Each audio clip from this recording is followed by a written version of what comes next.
भाटी जी, मैंने आपसे एक श्लोक पूछा, आपने कहा मनुस्मृति भरी पड़ी है। मुझे कोई एक श्लोक बता दीजिए सर, नहीं तो मैं आपको बताऊंगा शूद्रों के लिए मनुस्मृति में क्या श्लोक कहा। मेरे पास रखिए, मैं अभी पढ़ के बता देता हूं। वही तो है भाटी जी, आप बताइए ना कौन सा श्लोक है, आपने पढ़ा तो होगा 2-4 बार। मनुस्मृति रखिए सामने। हाँ बताइए ना सर। अरे मैं पढ़ दूंगा श्लोक, मैं पढ़ दूंगा आज श्लोक, और ये भारत देख रहा है। आज मैं पढ़ूंगा मनुस्मृति में क्या लिखा है शूद्रों के लिए। हाँ, ये मेरे हाथ में है। हाँ मेरे हाथ में मैं और खोलिए इसे, देता हूं, बताओ। खोलिए जो मैं पढ़ रहा हूं, पढ़ देता हूं। भाटी जी। हाँ, ये आप पढ़ दीजिए फिर मैं पढ़ दूंगा, बताइए। बताइए बताइए बताइए। मैं बता देता हूं। जन्मना जायते शूद्रः, पढ़ लीजिए। मनुष्य जन्मना जायते शूद्रः संस्काराद द्विज उच्यते।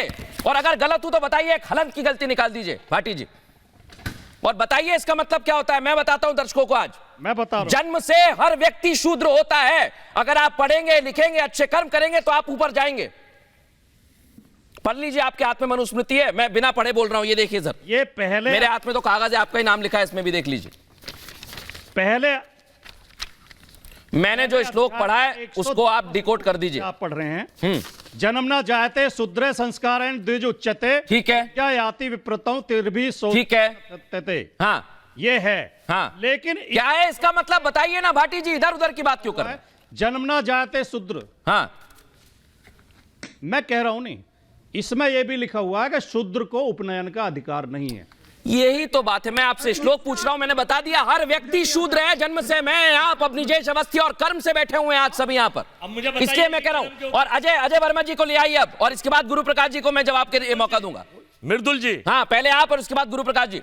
शूद्र और मनुस्मृति की बात आपने करी, मैं आपसे आपके इस चैनल पर देश से और देश के प्रधानमंत्री से पूछना चाहता हूं कि भारत की राष्ट्रपति क्या अंदर गर्भगृह में उनके साथ जाएंगी? वो शूद्र हैं, वो अनुसूचित जाति से, लेकिन वो ट्राइब से, जाएंगी या नहीं जाएंगी? अच्छा, क्या खड़गे जी हमारे नेता उनके साथ अंदर जाएंगे? मैं एक बात, एक देखिए, एक नंबर, एक मिनट मेरी एक बात सुनिए। आपने सवाल पूछा और मैं एक बात कहना चाहता हूं। मैंने शुरू में कहा था कि कम से कम राम पर एक हो जाइए, भ्रष्टाचार पर एक हो जाइए। गुरु प्रकाश जी जवाब दीजिए इस बात पर। एक मिनट, पहले जवाब, पहले जवाब, पहले जवाब, पहले जवाब, पहले जवाब। गुरु प्रकाश जी नहीं, पहले जवाब, पहले जवाब, पहले सुन लीजिए, पहले जवाब, पहले जवाब, फिर सवाल।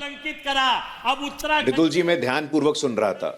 मृदुल जी, मैं पिछले आधे घंटे से सबको ध्यानपूर्वक सुन रहा था। मैं विनम्रता पूर्वक आग्रह करता हूं। धन्यवाद।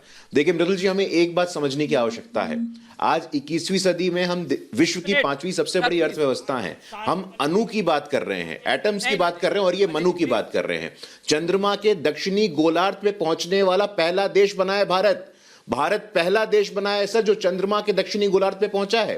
राजकुमार भाटी जी यहां बैठे हैं, मैं बहुत सम्मान करता हूं। शूद्रों की बात कर रहे थे, शूद्रों की बात कर रहे थे। उत्तर प्रदेश के इतिहास में शूद्र महिला मुख्यमंत्री बनती है, उनका क्या हासिल किया था आपने? और अब देखो उत्तर प्रदेश के मुख्यमंत्री के साथ। मृदुल जी, मैं उनसे एक एक करके, नहीं, एक मिनट अजय जी, आपने सवाल पूछा, गुरु प्रकाश जी नहीं, ऐसा नहीं होगा सर, ऐसा बिल्कुल नहीं होगा। ऐसा इसलिए नहीं होगा, मुख्यमंत्री के साथ अजय जी सुन लीजिए मेरी बात। बलात्कारी है, इसके खिलाफ मुकदमा दर्ज हुआ है। अजय जी यही तो समस्या है, अगर बलात्कार करा है। अगर आप लिखा हुआ पढ़ेंगे तो कोई सेंस नहीं है। मैं जवाब तो लूं कम से कम। फोटो नहीं, मैं बिल्कुल फोटो भाई आपने दिखा दिया, आप मुझे जवाब तो लेने दीजिए।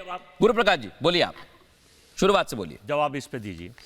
नहीं मृदुल जी, अपने अपने संस्कार होते हैं। मैं अजय जी का बहुत सम्मान करता हूं, लेकिन ऐसे बीच में, आपके बीच में तो मैं नहीं बोल रहा था सर। थोड़ा में नहीं बोले, नहीं, थोड़ा सुनने का धैर्य रखिए सर। बोलिए। आप 21वीं सदी में जब देश यहां पे पहला, दुनिया में पहला देश बना जो चंद्रमा के दक्षिणी गोलार्ध पे पहुंचा है, और आप अभी भी मनु की बात कर रहे हैं। देश अनु की बात कर रहा है, आप मनु की बात कर रहे हैं। मुझे समझ में नहीं आता है। मैं समाजवादी पार्टी के सम्मानित प्रवक्ता से एक सिंपल सी बात सुन लीजिए पहले, इसके बाद में। उत्तर प्रदेश के इतिहास आपको भी नहीं पता, उत्तर प्रदेश रावत भाजपा का मंडल अध्यक्ष। मेरी आपसे चर्चा हुई है इस पर विस्तृत, कुछ कहना चाह रहे हैं गुरु प्रकाश जी, आप कंप्लीट करिए। मृदुल जी, मैं नहीं, आपकी मैं बात सुन पा रहा हूं, आप मुझे कहिए, मैं आपको सुन रहा हूं। नहीं मृदुल जी, मैं इस प्रकार का नहीं, आपने कहा मनुवाद का जिक्र कर रहे हैं, आप कंप्लीट करिए, मैं सुन रहा हूं। देखिए ऐसा है,